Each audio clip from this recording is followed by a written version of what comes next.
क्या आप मानते हैं कि महाभारत केवल एक युद्ध था, या उसके पीछे छुपे हैं कुछ गहरे और रहस्यमयी सच?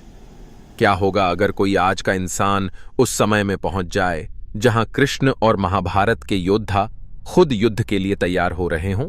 यह कहानी है आर्यन की, एक युवा इतिहासकार जो महाभारत के अनकहे पहलुओं की गहराई में उतरता है। उसकी खोज उसे एक रहस्यमयी किताब तक ले जाती है जिसमें महाभारत युद्ध से जुड़े कुछ ऐसे रहस्य छुपे हैं जो उसने पहले कभी नहीं सुने थे। तो चलिए अपनी कहानी शुरू करते हैं। एक ऐसी कहानी जो आपको समय के उस युग में ले जाएगी जहां कौरव और पांडव आमने सामने थे और जहां भगवान श्री कृष्ण ने धर्म के मार्गदर्शन का संदेश दिया था।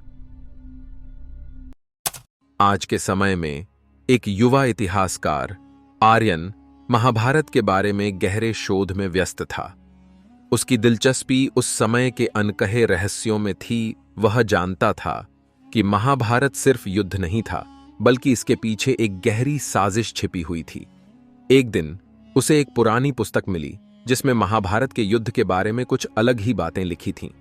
पुस्तक को पढ़ते हुए उसे एक रहस्यमयी मंत्र मिला, और जब उसने उसे बिना सोचे समझे पढ़ लिया, अचानक चारों ओर हलचल मच गई। एक तेज रोशनी की लहर ने उसे घेर लिया और वह एक झटके के साथ बेहोश होकर गिर पड़ा। जब उसकी आंखें खुलीं तो वह खुद को महाभारत के समय में पाया।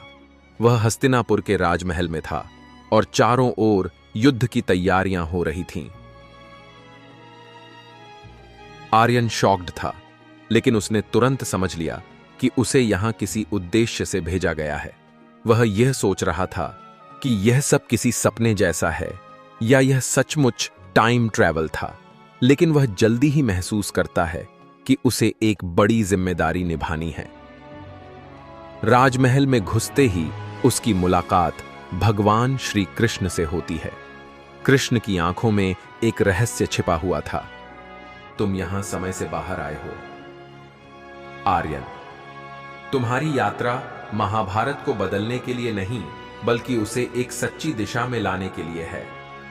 आर्यन हक्का बक्का रह गया। मुझे कैसे पता कि यह सब सच है? उसने सवाल किया। कृष्ण मुस्कुराए।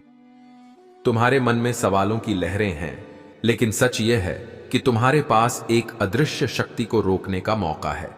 कोई है जो इस समय के बदलावों को नियंत्रित करने की कोशिश कर रहा है। वह शख्स इस युद्ध के परिणाम को पूरी तरह बदलने की ताकत रखता है। पार्ट 2 जल्द ही आने वाला है।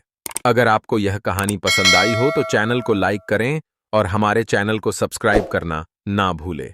जय श्री राम।